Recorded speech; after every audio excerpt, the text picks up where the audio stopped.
dalang mga posibilidad ng tagumpay o kabiguan, ng ligaya o lungkot. Kaya marapat lamang na tanggapin si Jesus bilang tagapagligtas at Panginoon. At matapos yun ay panariwain ang katapatan at paglapit sa Kanya bawat araw o day by day. Ang day by day ay naglalayong umalalay sa pang-araw-araw na pamumuhay. Narito po si Kuya Ed Lapis sa mensaheng pinamagatang Regrets, Regrets.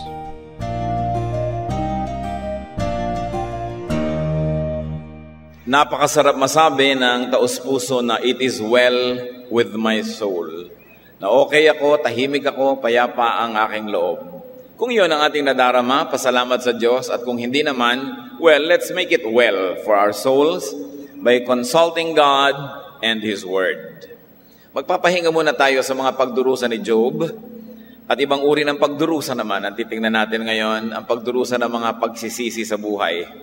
Proverbs 5:7, you don't want to end your life full of regrets. Oo nga naman, ayaw mo naman na ang maging wakas ng buhay mo ay puro pagsisisi. At sinasabi nga nila, ang pagsisisi ay nasa huli. Walang pagsisising nasa una. Dapat we prevent and avoid regrets as soon as possible. Kailan natin naiiwasan ang pagsisisi? Habang may panahon pa, habang maaga pa. At yan ang atin ngayong pagtutuunan ng pansin, pinamagatan natin, regrets, regrets, o mga puro pagsisisi. Salamat Diyos dahil kayo'y Diyos noon, ngayon at bukas. At kung kami man ay payapat tahimik, salamat po. At kung hindi ganoon ang kalagayan namin, dumudulog kami sa inyo para humanap ng kapayapaan at katahimikan. Patawarin niyo po kami sa aming mga kasalanan, punan niyo po aming mga kakulangan, paging dapatin niyo kami na mga haslumapit sa inyong banal na presensya at humingi ng pagpapala. Dala-dala namin ang aming mga awit at sayaw, ang aming mga kaloob, mga ikapu, mga papuri, ganun din ang aming mga hiling na kami pagalingin niyo, palakasin, pagpalain.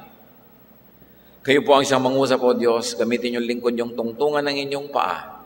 Maitaas namin kayo at kami naman pagpalain niyo. Salamat po, umaasam kami, umaasa, nananalig na kami inyong kakausapin, tuturuan, palalakasin. Sa ngalan ni Jesus na iyong anak at aming tagapagligtas, kami po'y dumadalangin at dumudulog sa inyo. Iba't iba pong mga version ang pagkukuhanan ko ng mga babasahin dahil napakagaganda kumisang pagsamasamahin. So ang ating mga Bible readings today will come from the versions called The Message, the New International Version, the Amplified Bible, the New American Standard Bible, New Living Translation, and the Contemporary English Version. Kaya napakaganda nitong salad na ito ng ating pong mga versions sa sandaling ito. Let's talk about regrets. Pagsisisi.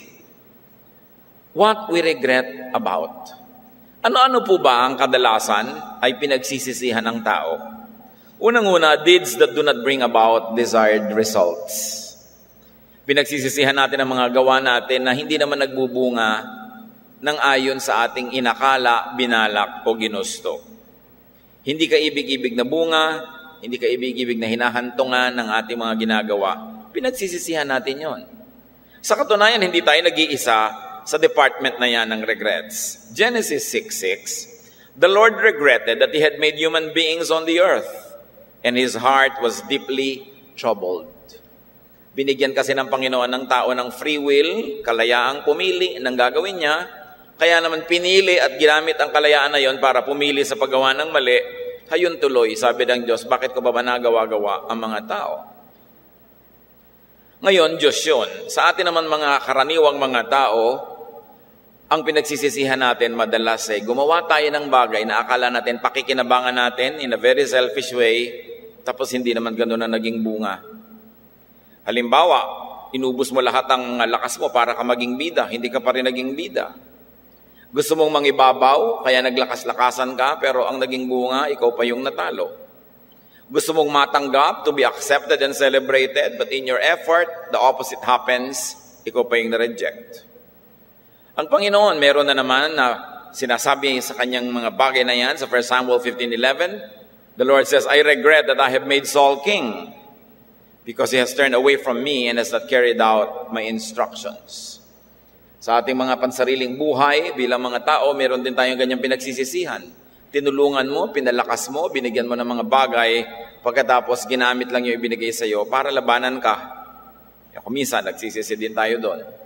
Isa pa pong pinagsisisihan na marami, deeds that are unkind, hurtful, and cruel. Sapagkat tayo tao na nakatanim sa ating espiritu, ang espiritu mismo ng Diyos, kahit may mga panahon ay ikaw'y mabangis, ikaw ay mayabang, ikaw'y mapagmataas, at gumagawa ka ng masakit, masama sa iyong kapwa, dumarating ding pinagsisisihan mo yun. We can become agenda-driven. In fact, we can become so purpose-driven that we forget to be kind. Pag masyado kasing goal-oriented, pag masyadong merong gustong makamit, kuminsan nagiging malupit tayo o hindi mabuti sa ating kapwa. But we must never forget that life is not just a destination, but it is a journey. At karamihan nasa-sacrifice yung journey because of pursuit of that destination. 1 Chronicles 21:14-15. So the Lord sent a pestilence upon Israel, and there fell of Israel 70,000 men. So ang Diyos ay nagpadala ng salot sa Israel dahil pinaparusahan niya, 70,000 tao ang namatay. God sent an angel to Jerusalem to destroy it. And as he was destroying, the Lord beheld, and he regretted and relented of the evil and said to the destroying angel, "It is enough. Now stay your hand." Pinaparusahan ng Israel, 70,000 na ang namatay, magpapadala pa ng anghel na pupuksa, wawasak sa Jerusalem. Pero nagbago ng isip ang Panginoon. Sinabi niya, tigil na, tama na. It is for discipline, it is for lesson. Pero sa tingin ng marami, naging unkind na yon. At dahil ang Diyos ay mabait, siya rin naman ay tumigil sa kanyang ginagawa. Why did the Lord regret his action? Ang paliwanag nasa 1 Chronicles 21:16. David lifted up his eyes and saw the angel of the Lord standing between earth and the heavens, having a drawn sword in his hand stretched out over Jerusalem. Then David and the elders, clothed in sackcloth, fell upon their faces. Nakita ni David ang anghel ng Diyos na may hawak na tabak at talagang tatagainan niya ang buong syudad. Sila naman ang kanyang mga pinuno ay nagluksa at nagpatira pa sa harapan ng Diyos. Yun ang nagpabago sa nangyayaring pagpalo sa kanila ng langit. Humility and repentance on the side of the party being punished could make the judge regretful. Pagka mayroong isang tao na gumagawa sa atin ng masakit, mali. Kung yung taong yun ay tao talaga, pag ang itinugon natin sa pagpapahirap niya ay kababaang loob, kabaitan, kabutihan, magsisisi rin. May mga tao, ganun dapat ang treatment natin. Meron naman na hindi talaga mabuti, pag ginagawa ka ng masama at lalo ka pang nagpakumbaba, lalong lumalakas ang loob at tumatapang. So dapat sinusuri mo rin kung sino ang iyong kaharap. Pero ang pinaka-safe para sa ating mga tao, pag tayo napapalo ng langit, siyasatin ng sarili, magpakumbaba at magbago agad, magsisi. Pag nakakita kasi ang Diyos ng pagbabago, kababaang loob, siya rin nagbabago yung kanyang dealing sa atin. Although the Lord essentially doesn't change, but the Lord changes the way He deals with people according to the behavior of the people He's dealing with. Kaya yung mga tao, pag nararamdaman natin, ano ba ito, palo ba ng langit, hampas ba ng langit ang nangyayari sa akin, agad magpakababa ng loob. Sapagkat ang Diyos ay mabait, pag nakakita siya ng kabaitan, kahit sa kanyang pinapalo, agad-agad niyang tinitigil ang paluan. Kaya yung mga nandiyan na sa panahon ng paluan, may panahon pa para makalabas dyan, magpakita ng tama sa Diyos, na habang nagdidisiplina din naman, ay nakamatsyag din at nanonood kung ano ang ating kilos. Ano pang pinagsisisihan ng marami? Deeds done on impulse. Deeds done without thinking. Mga ginagawa ng tao na bugso, silakbo ng damdamin, init ng ulo, gaan ng kamay, bilis ng dila na magsalita. Kadalasan, pinagsisisihan natin yan. Proverbs 14:17, the hot-headed do things they'll later regret. Ang mga maiinitin daw ang ulo, at madaling magalit, gumagawa ng mga bagay na tiyak, pagsisisihan din nila paglipas ng konting panahon. Kaya ang sabi ng matatanda, ang naglalakad ng matulin, kung matinig ay malalim. Yung masyadong mabilis mag-conclude, mabilis mag-judge, mabilis magsalita, malalalim din ang mga sugat na natatamo niya sa buhay. Ang naglalakad ng marahan, kung matinig, ay mababaw. Kuminsan, hindi na naintindihan ng mga young people ang kasabihan na ito kasi hindi na tayo naglalakad ng nakayapak, barefooted, sa mga damuhan na kuminsan maraming tinik. Kung naglalakad ka na walang sapin sa paa, ang bilis mong maglakad, mas malalim ang tinik. Pero kung magaan, dahan-dahan, mas mababaw. The wisdom of our ancestors. Kaya hindi dapat ang tao agad-agad nagsasalita, agad-agad na umiinit ang ulo, nagagalit, at yung silakbo ng damdamin ay pinagbibigyan. Dahil may pagsisising kasama yan. Isa pang pinagsisisihan ng marami, trusting untrustworthy people. Nagtitiwala sa mga hindi dapat pagtiwalaan, nakakapagsisi. Pero ang tulad ng ibang pinagsisisihan, ito man, halos ay huli na pag nalaman mo na hindi pala dapat pagtiwalaan. Kasi may mga tao po na bibighani sila na mamagnet sa mga manloloko. May kilala ba kayong ganon o tayo yon? Gustong-gusto, naliligiran siya ng mga bolero, mga nangloloko sa kanya. Ayaw niya ng mga taong matapat nagsasabi ng totoo, nagagalit siya. So usually, ang ganitong uri ng tao ay bulag. Kung tayo yon, mga kapatid, halimbawa, meron kayong mga mahal sa buhay, nagmamahal sa inyo, laging may sinasabi na hindi sang-ayon sa mga ibang taong pinagtitiwalaan nyo, mabuti makinig, kasi baka kayo bulag. Kasi ang pinakadapat pinagtitiwalaan natin, yung mga taong nagmamahal sa atin. Listen to the voice of those who love you. And in that sense, walk by faith, not by sight. Dahil ang mga nadadaya, they walk by sight. Umaasa sila sa nakikita ng kanilang mata at nasusukat ng kanilang mga panukat, pero ang kadalasan, sila ay nabibigo. Ang kabaligtaran nito, ang pagtitiwala. Proverbs 31:10, a good woman is hard to find and worth far more than diamonds. Her husband trusts her without reserve and never has reason to regret it. Dapat yun naman ang regalo natin sa mga nagtitiwala sa atin, huwag sila magsisi na nagtiwala. Pero isa yan na pinagsisisihan natin, pagtitiwala sa hindi katiwa-tiwalang tao. Isa pa po, doing good and not reaping good. Pero mga nagsisisi na ganon. Tanim sila ng tanim, walang ani. So they regret doing good to wrong people. In the light of limited resources, then do not just give wisely. Do not just plant wisely. Kahit masipag kang magtanim, nagtanim ka ng cactus sa gitna ng tubig, di syempre mamamatay yun. Hindi bubunga. Masipag kang magtanim, tanim ka ng orchid sa kainitan ng araw, di syempre hindi yun mamumulaklak. So hindi ka lang dapat bigay ng bigay, pinipili mo ang bibigyan mo na merong magiging bunga, ani, yung iyong ibinibigay. Kung walang ani naman, baka naman wala pa lang, may darating din. Kuminsan naman, hindi ka umaani doon sa tao na yon, pero umaani ka sa iba na hindi mo tinaniman kasi ang Diyos ang nag-a-assign, o ikaw, doon ka naman naani kahit yung tinaniman mo kuminsan sarili mong kapatid, sarili mong kamag-anak, wala ka man lang napala, pero umaani ka rin naman sa iba. Pero isa ang katotohanan na itinuturo ng Biblia, ang nagtatanim, umaani. Jeremiah 18:9-11. At another time, I will suddenly speak concerning a nation or kingdom that I will build up and plant it. It is the Lord speaking. And if they do evil in my sight, obeying not my voice, then I will regret and reverse my decision concerning the good with which I said I would benefit them. Now therefore, say to the men of Judah and to the inhabitants of Jerusalem, thus says the Lord, behold, I am shaping evil against you and devising a plan against you. Return now, each one of you from his evil way. Reform your ways and make your actions good and right. Sabi ng Panginoon, well, meron akong papaboran na isang bayan, pero kung sila naman ay gagawa ng masama, hindi nila ako susundin, pagsisisihan ko ang mabuti kong pinaplano sa kanila at babaligtarin ko ang pakikitungo sa kanila.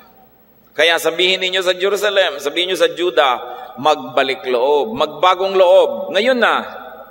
para hindi na nila abutin ang aking matinding hampas.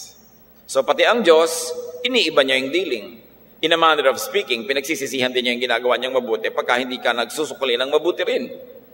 Kaya dapat ang tao, lalo na marunong sumuri ng kanyang ginagawa. One other thing we regret is sinning and wrongdoing. Yan naman pagkakasala, madalas masarap lang habang ginagawa. Pero pagkatapos, takot-takot at walang katapusang hirap ang nagiging bunga. Kaya ako takot-takot na pagsisisi. Matthew 3:2, and saying, repent, for the kingdom of heaven is at hand. Yan ang message ng Panginoon sa mga tao. The only correct action when you realize that you have done wrong is to stop doing it, to repent, and to correct your error, and then return to God. Dahil nakamatiyag ang Panginoon at nakalaan siyang pumalo sa dapat paluin. Isa pa po natin na madalas pagsisihan sa huli, as usual, disobedience to parents. Ang mga kabataan na hindi sumusunod sa mabuting payo ng magulang, nagsisisiyan, pero sa bandang huli, disobedience to God, disobedience to good counsel or instruction. Sana natin dapat nakinig ako, kung nagpapigil sana ako, kung sumunod lamang ako. Katulad ng isang sinasabing kwento sa Biblia na isang anak na tumanggi sa pagsunod sa magulang, Matthew 21:29. And he answered, I will not, but afterward he regretted it and went. So kung meron tayong hindi sinunod, tinanggihan natin ang mga utos ng magulang o utos ng Diyos, pero na-realize mo na mali ako, dapat akong sumunod, agad-agad.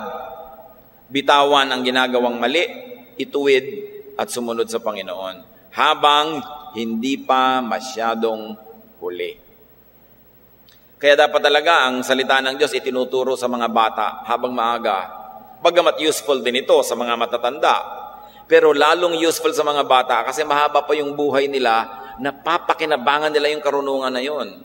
Na iiiwas mo, preventive. Imbes na yung Bible, curative na lang, gamot na lang sa may sakit na, nagiging pang-iwas ito sa magiging sakit pa kung maagang na ituturo. Another area of regret is speaking too much too soon without thinking. Nabanggit na natin yan, pero pinsan ito, underestimating words. Kung minsan hindi natin lubos na nauunawa ang bigat, halaga, kahulugan, kapangyarihan ng salitang sinasabi natin.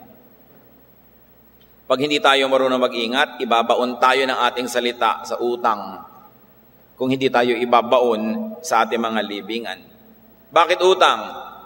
Kung ikaw ay pabayang magsalita at marami kang sinusugatang tao, babawi sila sa iyo. Gaganti sila, naghihintay lang ng pagkakataon. O hindi man sila gumanti ang paggawa ng masama, ang ganti nila sa iyo, pag nangailangan ka, hindi ka tutulungan. Pag nanghina ka, hindi ka papalakasin. Pagka nagluluksa ka, hindi ka dadamayan. Ganti. Bawat taong sinasaktan natin, maliban na lang na very godly o kaya ay hipuin ng Panginoon at maging very godly, bawat isa dyan, pag nagkaroon ng pagkakataon, gaganti. Either sa paggawa ng masama o pag-withhold ng paggawa ng mabuti sa iyo.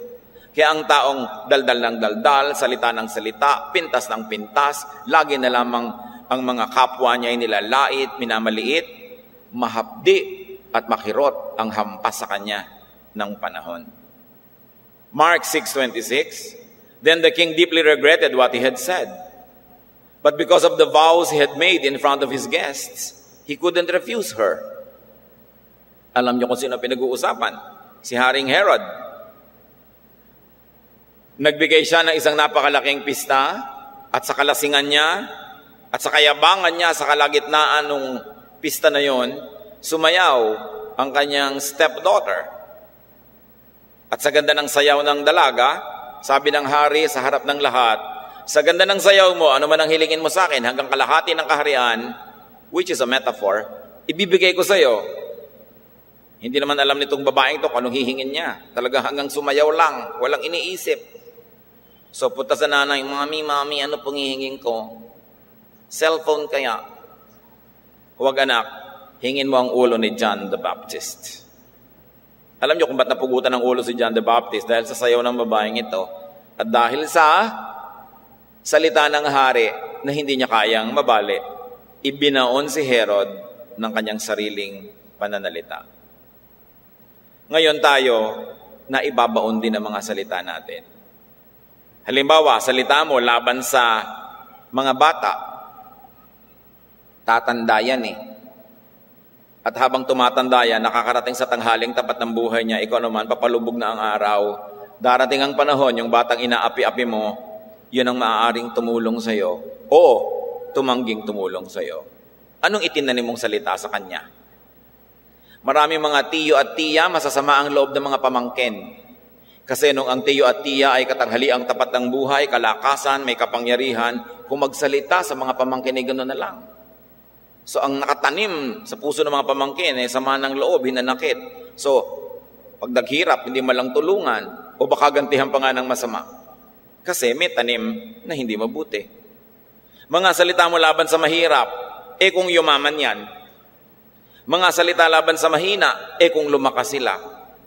At lalo na yung mga salita mo sa papalakas pa lang, nakikita mo ito'y sumisikat, lumalakas, sumisibol, tapos kontra ka ng kontra, kontra ka ng kontra, kung nakumpleto yung kalakasan niya, tapos ikaw naman walang lakas, anong tanim mo? Lalo naman, kung nagsasalita ka pa ng masama laban sa mayayaman at malalakas na nga, anong magagawa mo? Kaya ang sabi sa Biblia, magdahan-dahan ka ng pagsasalita laban sa hari, dahil may pakpakang balita, may tenga ang lupa, ililipad ng mga ibon sa palasyo ang mga kadaldalan mo. Hari man yun o hindi haring politikal, pero may kapangyarihan, may pwedeng itulong, kawawa ka naman kung may inis na dala sa'yo, hindi ka niya tutulungan kung kailangan mo. So sino ang matatawag sa Biblia ng mga foolish people? Mga yung salita ng salita, pintas ng pintas, reklamo ng reklamo, kontra ng kontra, tapos kakainin niya lahat ang sinabi niya pag dumating ang panahon na siya'y nalugmok at naghirap at nagkasakit o kaya ay naging mahina. Kaya kung ikay mas mayaman, mas marangal, mas malakas, mas maingat ka dapat sa iyong mga pananalita because you have so much to lose. Maraming mawawala sa iyo. Kahit konti yung nawawala, kawalan yun.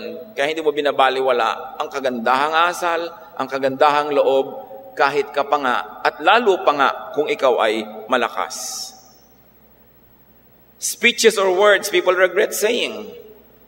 Words said when strong, but regretted once weak. Siyempre, malakas ang loob magsalita nung malakas, uso ka, panahon mo. Pero weather lang yan, di ba? Dumadating din ang panahon, di ka na uso. So ano ngayon ang gagawin mo? Pagsisisihan mo yung mga yabang mo nun. Words that people said when angry, they regret it when they're already calm. Or when they are ignorant, they regret it when they are wise. Words said in love, but regretted once out of love. Kaya kayo mga binata at dalaga, hanggang hindi nyo pa asawa, huwag nyo munang ibigay ang singsing ng nanay nyo, baka mag-break kayo, hindi isole. Diba? Tapos mamaya, hagisan ng singsing, sinisisid pa sa kanal lang, inihagis sa singsing, hanapan ng hanapan, bawian ng bawian. Kasi alam nyo yung umiibig, ibibigay mo langit at lupa, kung minsan after 2 weeks, nagising ka, nauntog ka, hindi mo na pala mahal. Tapos ang dami mo nang naipangako, ang dami mo nang naibigay. Kailangan, kahit ka umiibig, or dahil umiibig ka nga, don't give too much too soon. Lalo mga kadalagahan. Diba? Huwag masyadong palabigay. Dahil may mga ibinibigay na hindi nababawi. Paano kung hindi na kayo nagmamahalan? Be careful when you're emotional because you can regret it when you're already objective. Or when you are in a tight place, nasusukol ka, nagigipit. Be careful because you might regret your commitments once you are free or already safe. Very especially, be careful when you are drunk because you will regret what you said when you're sober. Pagkalasing ka, marami kang sinasabi. Pag nahimasmasan ka kinabukasan, sising-sisi ka. When you are young and immature, you will probably regret many words when you become old and mature. Kaya dapat dahan-dahan. Isa pa pong regret is hurting people, especially with words. Magkakamag-anak yan, marami tayong sinasabi sa words kasi pinakamaraming pinagsisisihan tayo. May lumayo, may nagalit, may nagtampo, dahil sa ating pananalita. Mag-ingat-ingat tayo ng pagsasabi, pamimintas, dahil nakararating sa mga pinipintasan natin ang ating mga salita. Kung sila man ay nananatiling civil o polite o mabait, siguro talagang mabuti lang ang pagkatao, pero nakakarating at nakakarating yan. Dahil siyempre, ang pinagsasabihan nyo, hindi mapigil ang mga katinandila. Ire-report din yun. 2 Corinthians 7:8, si Paul na masyadong masungit din magsalita, sabi niya, I did regret it. I see that my letter hurt you. Niya, pinagsisisihan ko rin na nasaktan kayo ng aking mga sulat. Ang pinakamatalim na espada sa balat ng lupa, dila ng tao. At bawat tao meron yan. Kaya dapat ang tao, bawat tao, may pagpipigil sa sarili. Among many things that we regret about, let me just share one more.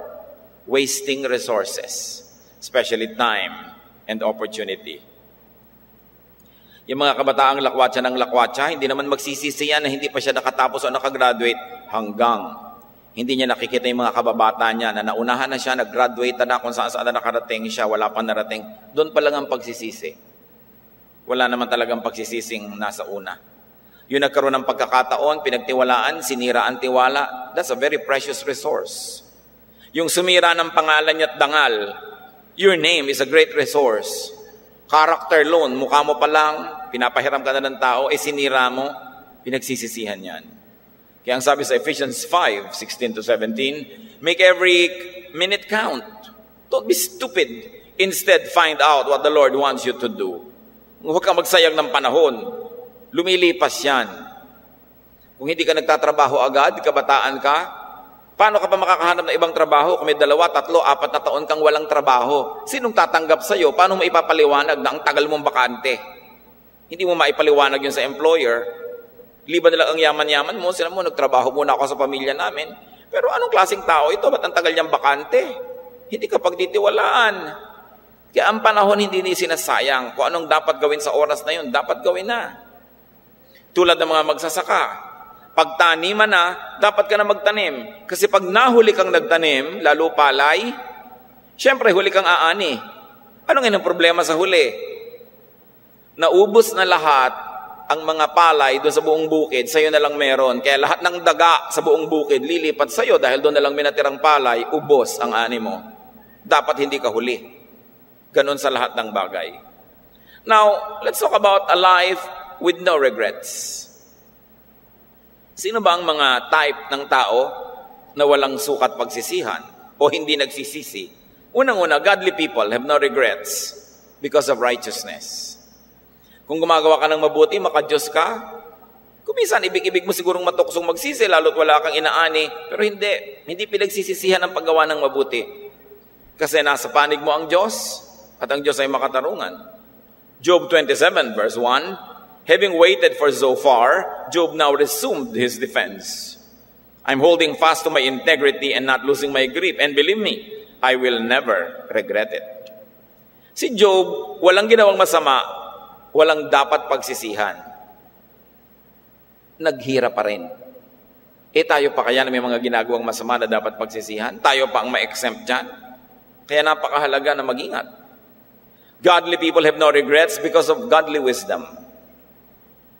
Yung talagang kumikilos ayon sa karunungang ibinibigay ng Diyos, hindi agad-agad kumikilos ng walang panalangin, walang pag-iisip, walang pagsangguni sa mga marurunong, walang pinagsisisihan yun. Meron man, konting-konti. Proverbs 4:3, get wisdom. Write this at the top of your list. Get understanding. Throw your arms around her. Believe me, you won't regret it. Never let her go. She'll make your life glorious. She'll garland your life with grace. She'll festoon your days with beauty. Sabi ko, meron kang dapat yakapin, ang yakapin mo ay karunungan. Husay mag-isip, wisdom, wala kang pagsisisihan. Pagagandahin at pababanguhin niya ang buhay mo. Kaya yung wisdom is very important. Godly people will have no regrets because of hoping in God. When you hope in God, you have nothing to regret. Ibig sabihin lang nun, ang inaasahan mo, hindi lang ang Diyos, kundi ang pamamaraan mo, maka-Diyos. Kaya yung inaasahan mo magiging bunga nun, hindi mo dapat pagsisihan. Isaiah 49:22, the Master God says, "No one who hopes in me ever regrets it." Kuminsan, matagal bago dumating yung bunga, kuminsan natutokso kang magsisi, pero hindi. Sabi ng Panginoon, yung umaasa sa akin, gumagawa ng buhay sa pamamaraan ay tinuturo ko, walang pagsisisihan yun. Do life God's way, and you have nothing to regret. Who has no regret? Those who are in godliness, in spite of all reasons to be otherwise. Those who believe in godliness by being good, even to the bad. Meron yung katapat na gantimpala sa Panginoon.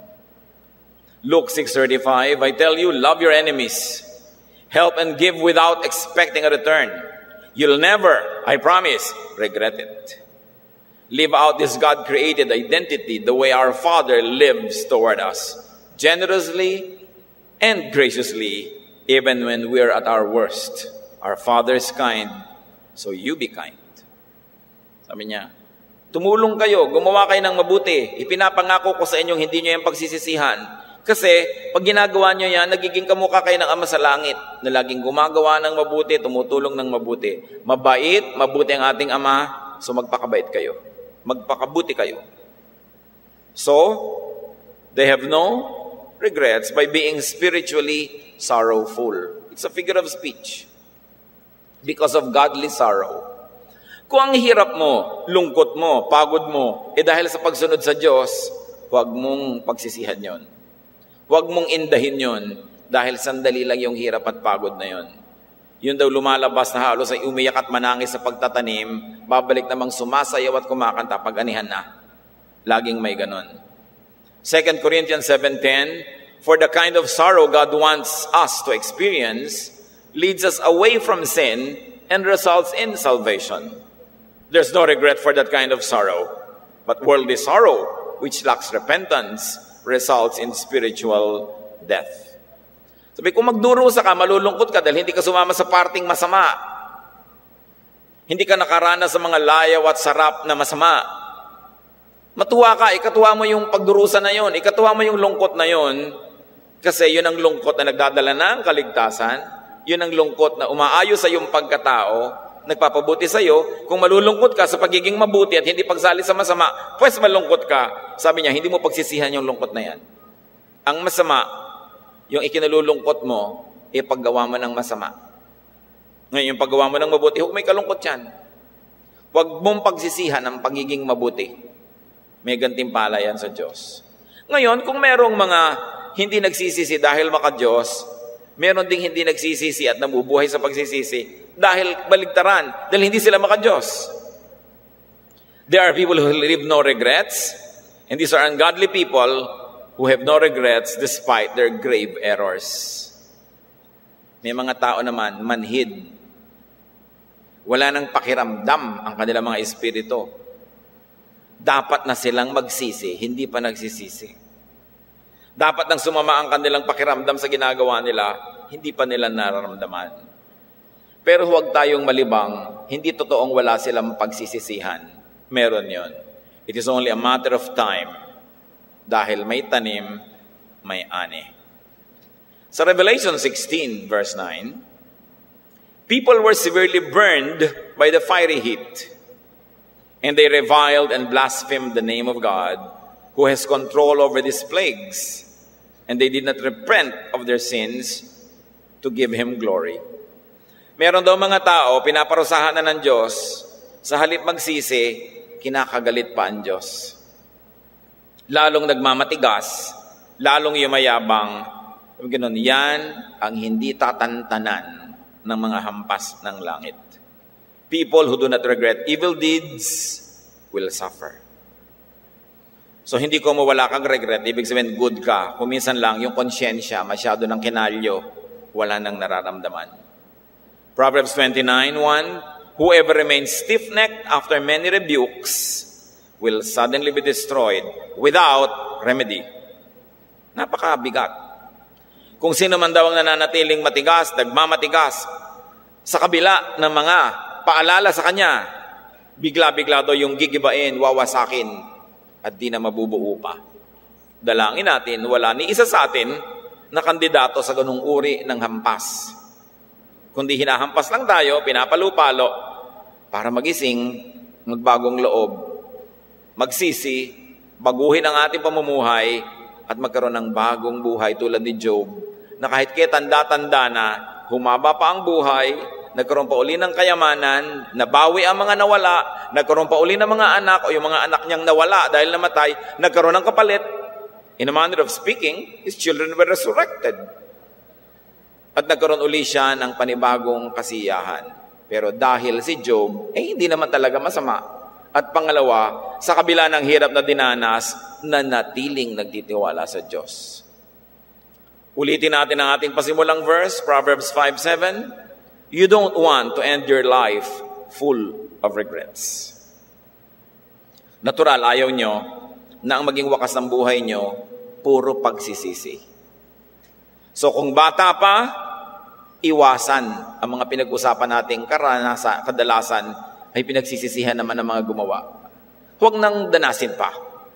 O kaya kung may katandaan na tayo, walang huli sa Diyos. Walang huli. God is never too late.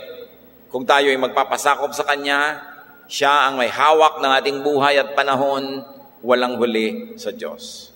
So remember, be extra careful when you're strong. Maraming nagagawang kamalian ng malakas kasi walang naglalakas loob magtuwid sa Kanya.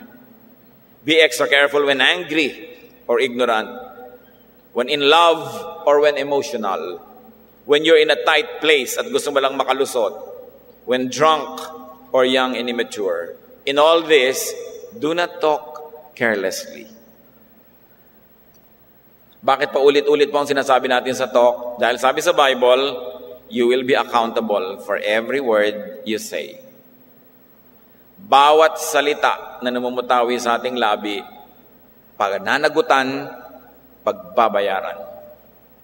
Kaya kung meron tayong mga dinaranas ngayong mga hirap sa buhay, magsimula na kayo magbilang-bilang, gaano karami bang mga salitang hindi dapat kong sinabi ang sinabi ko. Ano mga binitawan kong salita? Laban dito sa ganitong tao, laban kay ganon, laban kay ganyan. Lalo kung laban sa mga taong tumutulong mismo sa inyo. Laban sa mga tao na hindi naman kayo ginagawa ng masama. O kaya laban sa mga taong akala nyo kinakalaban kayo pero akala nyo lang pala. Pero sa totoo at sa hindi, ang mga ating mga iniisip sa ating kapwa, bawat salita na ating binibigkas, may bayad. Kaya kung minsan hindi natin alam kung saan nagmumula ang mga hagupit ng langit sa ating buhay, katabilan pala yun, pagsasalita. Lalo kung nakakasakit tayo ng damdamin. Pag may sinasaktan tayong damdamin, sinasaktan natin ang damdamin ng Diyos. Dahil iniinda ng Diyos ang lahat ng iniinda ng kanyang mga anak. At kung ang kanyang mga anak ay hindi makabawi, ang Diyos ang bumabawi para sa mga anak niyang yon. Avoid hurting people's feelings. Isa yan sa mga malaking kahangalan na pwedeng gawin ng isang tao, sumugat ng damdamin. Sapagkat ang mga sugat ng damdamin, mas matagal maghilom, mas malalim ang sugat. Mabuti pag nasugatan ka na sa katawan, physically, matagal nang gumaling, matagal nang nagpeklat, pero maraming sugat ng puso, akala natin galing, pero hindi. Sa kaliit-liitang excuse, sa kapra-kaprasuhang paalala, nabubuklat ang mga pilit tinatakpan, nauungkat ang akala na nailibing na, at muling nagdurugo ang mga sugat na sinasariwa ng konting pagkanti. Kasi iba ang sugat na ibinibigay ng dila sa ating kapwa. Gaano karami na ang nasugatan natin? Gaano karami sa mga yun ang nakikimkim pa rin sa atin ang sama ng loob? And you know, bad will as opposed to good will can work negatively for you. Alam natin that prayer is powerful, but every wish is a prayer and every thought is a prayer too. So pag may nag-iisip sa inyo, naggalit sa inyo, sabi sana malugi siya sa negosyo, sana magkasakit siya, sana maghirap siya, kahit ganun yon, natutupad. Lalo't marami sila na nagko-chorus kasi every wish is a prayer. And heaven promised to answer prayer.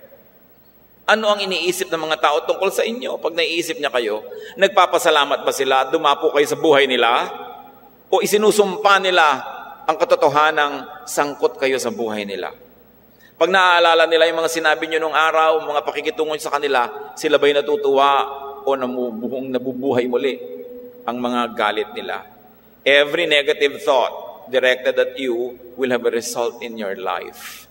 It is mysterious, but we were created in God's image. For better or for worse, we have spiritual power within us. Kaya dapat yun, ginagamit sa tama, isinusuko sa Diyos, at sinisikap mo na ang iniisip, ginagawa ng mga tao para sa iyo ay yung positive.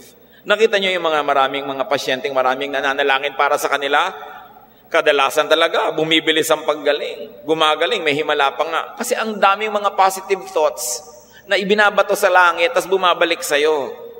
Eh kung negative yung thoughts, naiinis sa'yo, nagdaramdam, nagagalit, sa palagay nyo, anong babalik sa inyo? Isang hiwaga yan ng spirituality na dapat siyasatin ng mga scholars, the power of prayer, the power of thoughts, the power of wishes, the power of spoken words. Isang napakalaking frontier, narating na ang buwan, naarok na ang lalim ng dagat, naakyat na lahat ng matataas sa bundok, pero hindi pa natin nauunawa ang hiwaga ng salita. Salita na maaaring magbigay ng ginhawa at magagandang damdamin, o salita na maaaring pumukaw sa pagkahalimaw ng ating kapwa, na pag nagsasalita ka, pati ka usap mo sumasama at gusto kang patayin. Napakalaking pananagutan. Use your strength to help people because you are not sure that you will always be strong. Do good, not bad. Merong mga tao, malakas na nga, may pagkakataon ng gumawa ng mabuti dahil malakas sila, para makapagtanim ng mabuti at umanim ng mabuti, ang gagamitin pa yung lakas nila para gumawa lang ng masama. Siyempre, nagtanim ka ng masama, may ani yun. At kadalasan, pag nagbunga na yon, hindi ka na malakas. Wala ka ng kalaban-laban. Doon ngayon darating ang anihan. Paano yon? You may not always be strong. You may not always have plenty. So do not squander your chance to give or to plant. Tuwing may pagkakataon ka magbigay ka. Paano kung dumating ang panahon na dati kang mayaman, mariwasa, maluwag sa buhay, at wala ka man lang binigyan ni isa? Mabuti kung lagi kang mariwasa. Eh pag naubos yung kariwasaan mo at naghirap ka, anong tanim mo? Siguro yung iba tutulong din sa'yo kasi nauobliga. Kasi malapit mong kamag-anak, hindi mo maiwasang tulungan, pero labag sa loob. Iba siyempre yung bigay na bukal sa puso. Binigyan ka na ng palitaw, may kasama pang linga. Diba? Binigyan ka ng bibingka, may kasama pang budbud. Kasi iba yung bigay ng nagmamahal. Iba naman yung bigay lang ng nauobligay. So tiyakin natin na kung binibigyan tayo at kung dumating ang panahong kailangan nating ang bigay ng kapwa, yung bigay dahil meron kang magandang naitanim. Ecclesiastes 3:2, there's a time to plant and a time to uproot. To uproot meaning to harvest. Considering na root crop yung tanim mo, halimbawa gabi, talagang uprooting yon. Luya, uprooting. Hindi mo pinatay yung halaman, pumani ka. So be good and nice to people. As if sometime or later in your life, you would depend only on their charity. Because you just might. Ang kabutihan natin dapat sa kapwa habang tayo maluwag, malakas, uso, nasa panahon, magbigay ka ng magbigay na tila baga pagdating ng panahon, wala ka nang maaasahan kundi habag lang nila. Kahit malakas ka ngayon. Kasi baka nga dumating, nasa habag ka na lang ng kapwa mabuhay, paano kung wala ka namang katanim-tanim? Matthew 7:12, so in everything, do to others what you would have them do to you, for this sums up the law and the prophets. Sabi ng Panginoon, kung masasabi ko lang sa isang sentence, ang lahat ng karunungan, lahat ng kaayusan sa balat ng lupa, ito lang yon. Kung ano mong gusto mong gawin sa ng kapwa mo, yun ang gawin mo sa kanya. Pag ginagawa mo yon, daig mo pa ang napag-aralan lahat ang law at mga propeta. Yung wise ka lang na kung ano ang gusto mong ibalik sa ng kapwa mo, yun ang ginagawa mo sa kanya. Ngayon, malakas ka, naging mabuti ka sa lahat, tapos hindi dumating yung panahon na naghihinakat na ngailangan ng charity, eh di lalo kang dapat pasalamat. You're always a giver, never a borrower. Mas malaking blessing yon. So live, especially in later life, in thanksgiving, not in regret. Sa mga may panahon pa sa atin, hindi pa tayo sobrang matanda, ayusin ang buhay natin para kung dumating ang pagwawakas ng buhay natin, hindi tayo sising alipin. Hindi puro pagsisisi, kundi pasalamat dahil tama ang ginawa natin. Ngayon pa lang, mga kapatid, kung kayo yung malakas, makapangyarihan, uso, mag-volunteer na, magkusa ng magpakumbaba. Kung tayo yung may yabang, tayo yung may mga ugaling hindi magaganda, huwag na nating antayin ang hampas ng langit bago tayo magsimulang magbago. Unahan natin ang hampas ng langit. Kasi nakaamba ang panghampas ng Diyos. God is just. Ang kanyang mga sinasabi, tutup din niya. Nakaakma, nakaamba, nakahanda ang hampas. Unahan natin. Sabi niyo, huwag niyo na po akong paluin. Nagbo-volunteer na ako, magpapakumbaba na ako, magpapakabait na ako ngayon pa lang para hindi na natin maramdaman. Kasi alam niyo mga kapatid, kahit tayong magmatigas, susuko din tayo pag wala nang tigil ang hampas ng langit. Magpapakumbaba ka rin, ba't iintayin mo pang mapilitan lang? Magpapakabait ka rin lang, bakit kung kailan pagulpi-gulpi ka na? Unahan natin, sapagkat kung marami tayong naging utang, baka nakaschedule na tayong singilin any moment now. The time to prepare for that, the time to make that happen so that we don't regret is as soon as possible. It is very important. Sa mga biglang nasukol ng pagsisisi, kung meron sa atin na, oo nga, ang dami kong sayang, nagsisisi ako ngayon, nasukol na ako, nagipit, na-corner na ako ngayon sa buhay ko, well, magsisi. Magbagong loob. Hindi pa huli. Walang huli sa Diyos. Kahit huling 5 minuto na lang ng buhay mo, kung gusto mong itama, makipag-ayos sa Diyos at sa iyong kapwa, it is never too late to correct one's life and to ask God to take over, especially if life is already very messy. Sa mga pinapalo na ngayon, patigilin ng paluan, magsisi. Laging tama ang Diyos, hindi siya namamalo ng walang kasalanan. Kung napapalo tayo, liban na lang perfect tayo tulad ni Job, trial ang tawag. Pero kung hindi tayo perfect, chastisement yon. Palo yon. Maraming pinagsisisihan ng mga tao kung kailan matanda na, mahina na, mahirap na, may sakit na. Sa ating wala pa sa ganong lugar, unahan natin ang pagkakataon. Magsisi na tayo para walang pagsisihan. Sa mga sobrang bata pa, iwasan ang mga kamalian na ito. At doon sa mga ngayon, parang sukol na sukol, may chance pa. Ang Diyos ay laging nagbibigay ng panibagong pagkakataon. Walang imposible sa Diyos. Kahit nagkalasog-lasog, nagkapilas-pilas, nagkadurug-durug ka na, kaya ka pa niyang buuin. Pero ang mahalaga, gusto ba ng Diyos na buuin ka? Dahil nagpapabuo ka, lumalapit at nagpapakumbaba. Ama naming Diyos, nawa maging paalala sa amin ang mga aral na ito. Nais namin pag-aralan para makaiwas kami sa buhay ng pagsisisi. Para makaiwas kami sa iyong mga palo. At kung kami naman ay nandun na sa estado na tumatanggap ng mga ani ng aming maling ginawa, buksan mo ang aming isip. Gusto naming palambutin ang aming puso sa iyong harapan, magpakumbaba kami, kilalanin namin ang mga kamalian, pagsisihan ito at magbagong buhay. Walang huli sa inyo, O Diyos. Dalangin namin lahat kami hipuin ninyo at nang makita nyo ang buhay namin, maayos, masagana, masigla, payapa, tahimik. Dahil lahat ng ito, pangako mo sa mga sumusunod sa iyo. Magbulay-bulay tayo mga kapatid, dibdibin at namnamin ang mga paalala at sa ilang saglit ng katahimikan, pakinggan natin ang tinig ng Diyos. Do not harden your hearts as in the rebellion. Humble ourselves before the Lord at bigyan natin siya ng isang malambot na puso na maaari niyang muling bigyan ng kanyang hugis na gusto ng Diyos. Ama, kausapin niyo po kami. Give us comfort. Give us correction. Deal with us so that you don't have to deal with us harshly later on.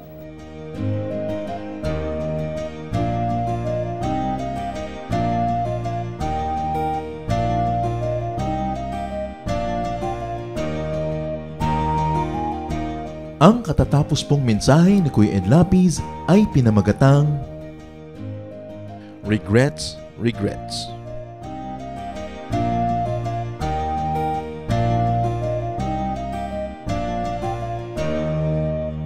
Sa inyo po, Panginoon, lapat itong aking loob na sumilong at pasakop, makisuno at sumukob. Sa tuwing kayo'y lalapitan ay lagi nang gumagabay, taus-pusong lumilingap sa bawat pusong sugatan. Kabutihan yung matapat, bukas palad kong magbigay, kahit ang tulad kong abay, walang patagong anuman.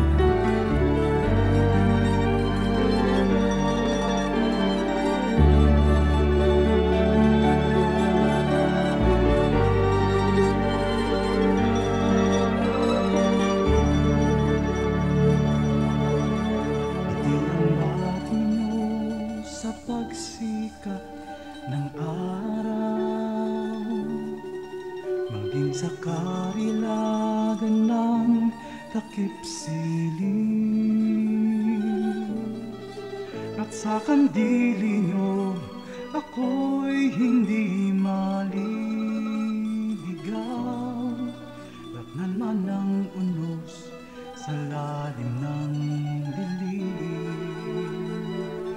Kung sisikapin kong bilangin ang mga bituin, isa-isahin ko man bato sa buhangin.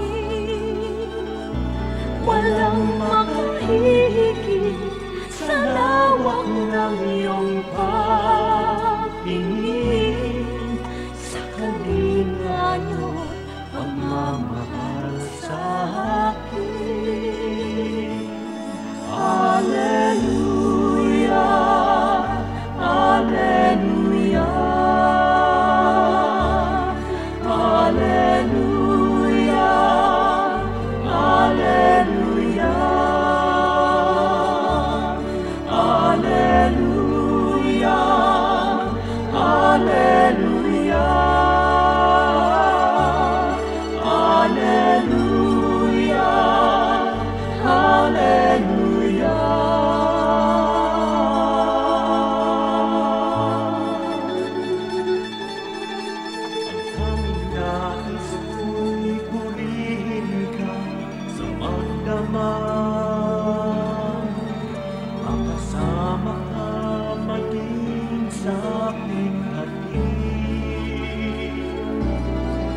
Ako'y nagagalak sa kaligtasan niyo't habang pagkapaglapit ko, ngiti ang iyong bati. Hallelujah, Hallelujah, Hallelujah, Hallelujah.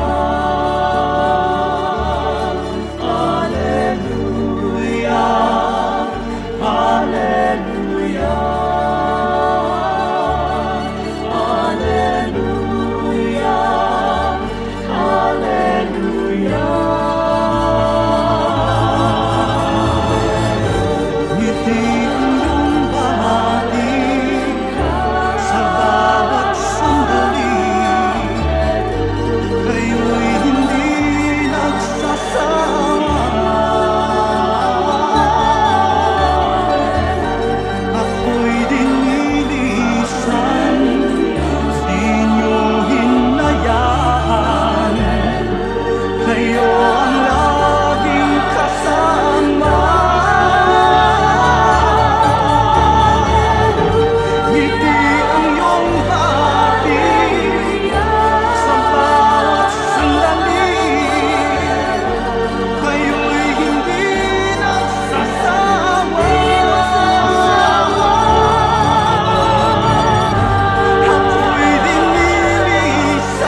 Oras na po para pansamantalang magpaalam ang programang Day by Day.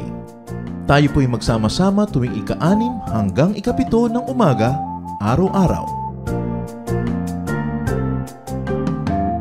Magandang umaga po at mabuhay ang Panginoong Hesus!